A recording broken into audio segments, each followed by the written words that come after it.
Hi everyone. Today what we're going to do is continue part four of the class. Part four looking at institutions in social life. And in doing so, we'll be looking at the institution of the economy today and how the economy ties into leisure, how it ties into play. So just briefly, just keep in mind that we're kind of moving away from parts two and three of the class into our last part of the class, institutions. But again, we're keeping in mind culture, we're keeping in mind social psychology, parts two and three of our course, by looking at the interconnection among the three dimensions. So we say that institutions connect to culture because our social institutions, such as our families, our government, today and the economy, they produce cultural ways. And then also we can connect the dots to social psychology by looking at how institutions provide us the spaces in which we are socialized to learn our culture. So on the one hand, institutions produce cultural ways. And then on the other hand, institutions provide us spaces in which we make culture part of our social psychology. So altogether, what we see is that interconnection among the course framework. Yes, each plays a different function for society, but they all come together to create social life as a whole. Now we're applying this primarily to American society, American social life, but the same framework can be applied to all societies and the institutions, the culture, the social psych may be different there, but still they all come together to produce the social life under examination. So we saw this interconnection of the three dimensions in play in the chapters piece. So here specifically on the institutional level, we looked at government and medicine. And then we looked at how the institutions changed culture, specifically the culture around cannabis, medical marijuana, changed meanings attached to it. The positive meanings were changed to negative meanings. They changed the stereotypical user, the uh, kind of middle class housewife with a medical issue, to a lower class African American, ethnic, uh, racial minority person who comes from that kind of dangerous lower class background. So again, you start to see these changing of meanings being imposed upon the drug itself, but also associations with the drug, and then basically stigmatizing it, making it illegal, and after all these kind of changes on the institutional level, eventually you start to change the culture as a whole. And when you change that culture, slowly but surely, you start to change people's social psychology. In the past, people thought it was very positive, very useful, and then it changed to something seen as negative, not useful at all. But again, what we've seen is kind of a sea change once again when it comes to medical marijuana. And we can explain this change by looking at, again, institutional rearrangements, how the institutions have changed in terms of the culture being put out there. And then the culture changes, and so do people's minds. Again, it's not like everybody wants to use it, but people are today, compared to the past, are more okay with it. They don't stigmatize it as much. So today, what we're going to do is look at the article by Putnam. And here we're looking at basically the decline of play, the decline of leisure, kind of within kind of formal activities. And so this book, Bowling Alone, was a famous book and basically kind of looked at this idea of social capital, which we'll talk about later, and how compared to the 40s, 50s, and 60s, people today are not as active in the public sphere. We're not as active within our communities compared to the past. And so basically, why is that? And so he has all these different measurements through which she kind of looks at this decline of participation. So, again, kind of connecting this to institutions, we can look at the institution of church, religion, how attendance has gone down, volunteering at churches and other religious venues has gone down as well. When it comes to the institution of government, you see voting rates decreasing, memberships, national organizations such as the VFW, American Legion, NAACP, These memberships have declined compared to the past. League enrollments have declined in sports. So he talks about kind of bowling alone, and the bowling part's a metaphor because basically, today people are bowling more compared to the past, but they're doing it individually, not in these organized leagues. So what's going on here to cause the decrease in this kind of formal participation across these institutions, the family, these formal activities of kind of sitting at the dinner table, going out to dinner once a week, going to movies. Again, we've seen decreases in all these activities. And then also kind of outside institutions, we look at relationships with friends, again, a kind of a decrease in these formal activities, bridge clubs, weekend breakfasts, all these things have been on decline since the beginning of the 1970s. So again, there's a fundamental change. There are significant changes, statistically speaking, in the rates of participation in community life, specifically connected to these institutions here: church, government, sports, education, and within the family. So, education, I skipped over. Basically, again, you're looking at PTA memberships, volunteering at school, and all those things, like we've been talking about, have been on the decline. So, a fundamental change has occurred since the 1970s. Participation rates are going down. So, why is this? The question becomes, how can we explain it?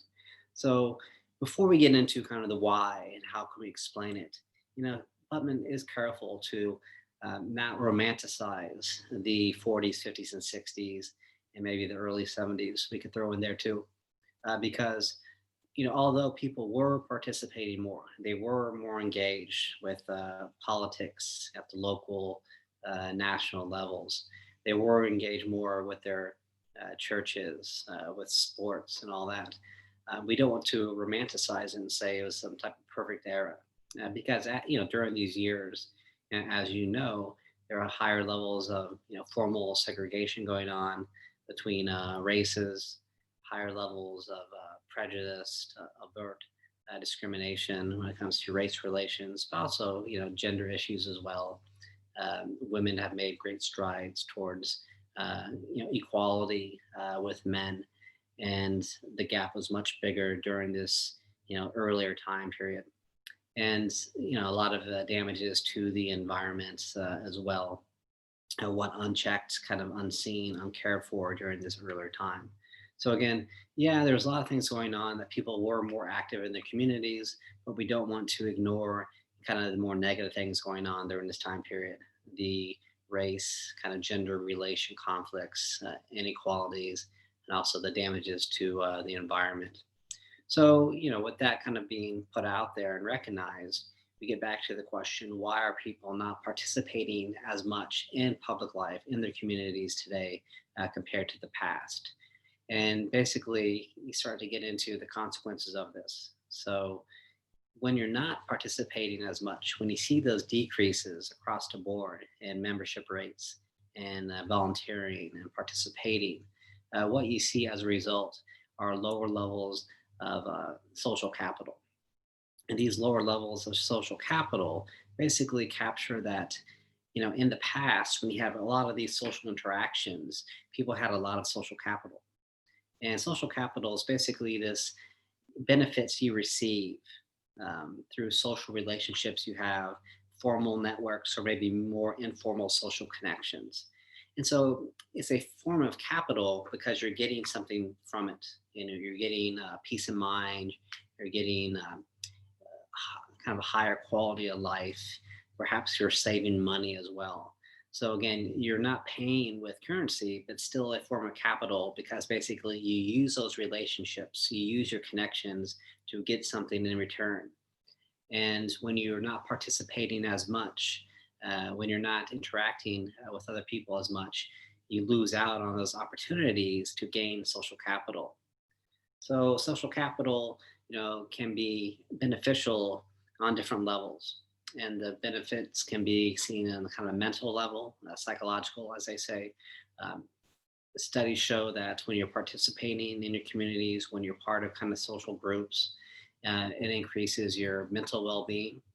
But on a more public side of this, so not, in addition to being kind of different types of benefits, they're both public and private angles when it comes to benefits. And so privately, you get better kind of mental health, higher life satisfaction.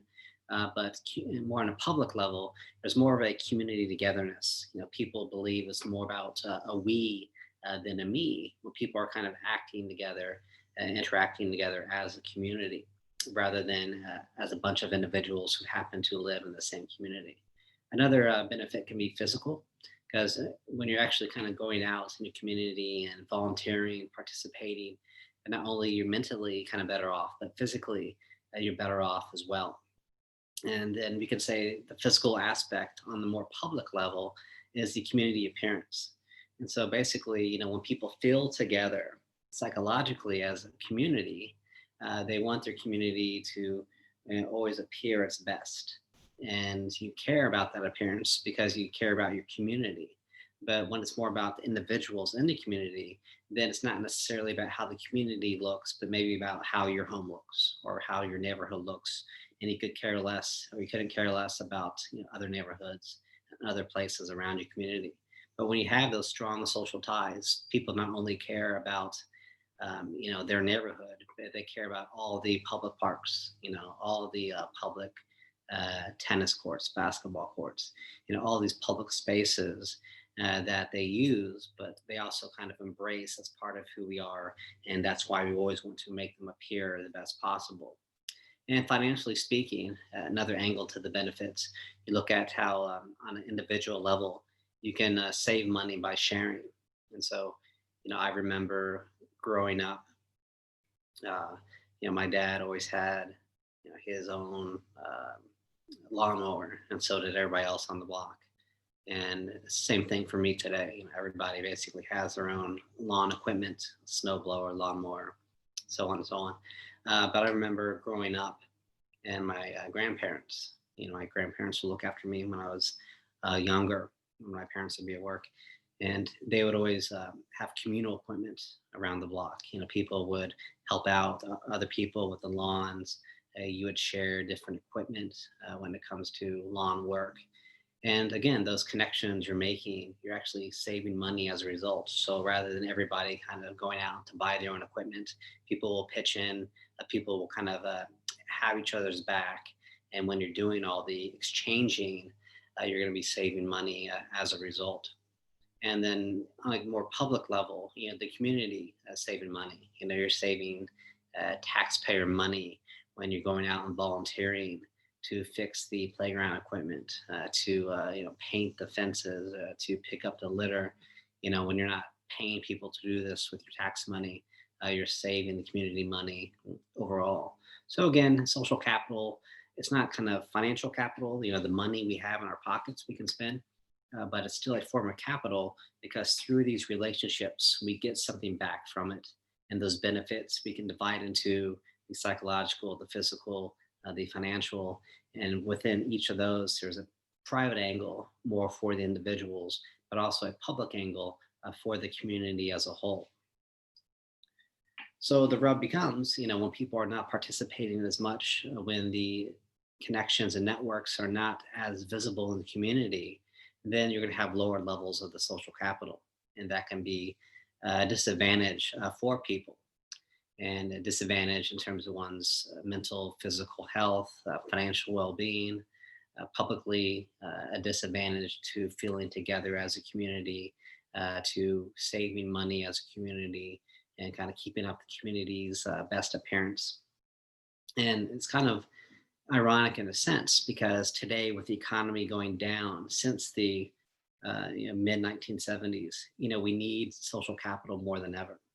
In other words, because we have less money overall today compared to what people had in terms of real dollars, in the 50s, 60s, early 70s, we need the social capital more than ever to kind of do more with less. So there's the irony. We need social capital more than ever today because of the poor economy compared to the 60s and early 70s and 50s, but we don't have that.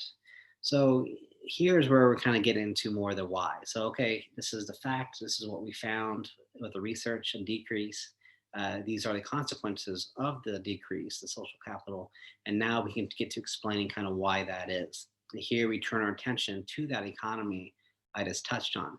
So since the mid 1970s, we basically had what we call stagnant wages. Wages have remained the same. So the money, we're making on the job today basically reflects the same money that people were making, in the early 1970s. And that's problematic because although the dollar stretches the same amount today compared to the early 1970s, prices have increased. So, we're paying much more for utilities, for gasoline, for college tuitions, all those things, rent, and all those prices have gone up, but the wages basically have remained the same in terms of real money. So there's one rub connected to the economy today. We can break it down and say when people basically are earning less, they're going to be spending less at the same time. And when there's money involved in these activities, even volunteering, there's money involved in the gas you have to take to and from the location, or the public transportation that you're using to get to a place and get back home. Perhaps outfits that you would buy specifically for the activities at your church, or if you're playing an organized sport, if you need equipment, all these things come with a cost. And when you don't have that extra money for the cost, you choose maybe not to participate.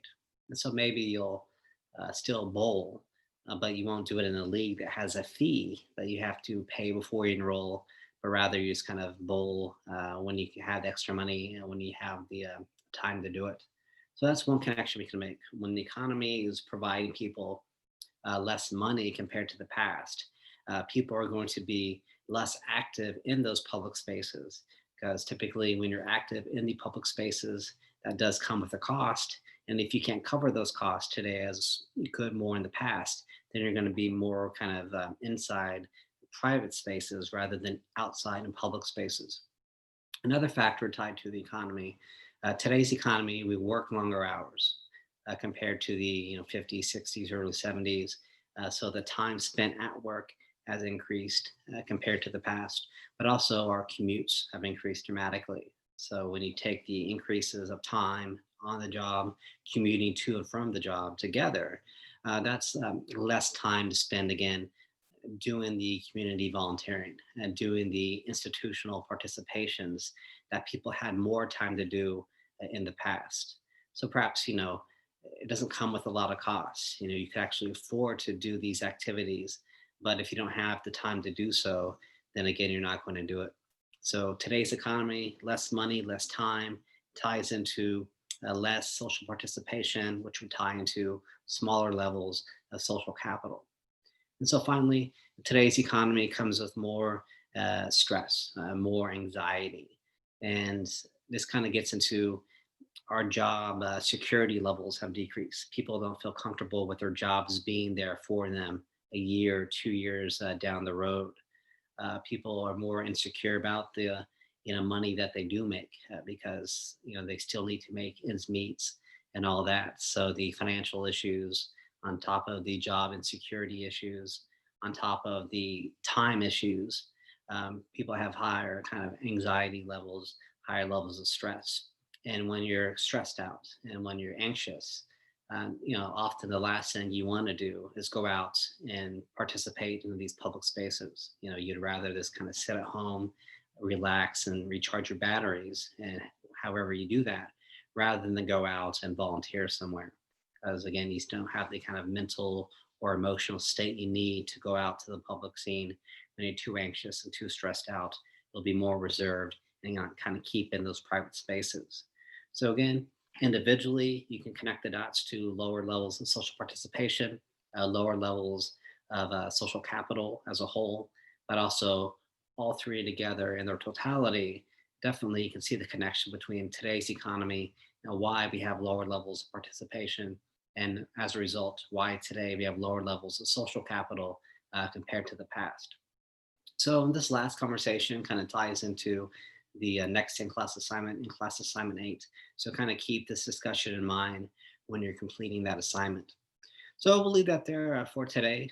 We'll be turning our attention to the next subtopic. We'll be looking at, let me cheat right here. We'll be looking at the institution of the family next and connecting that institution to our subtopic of race.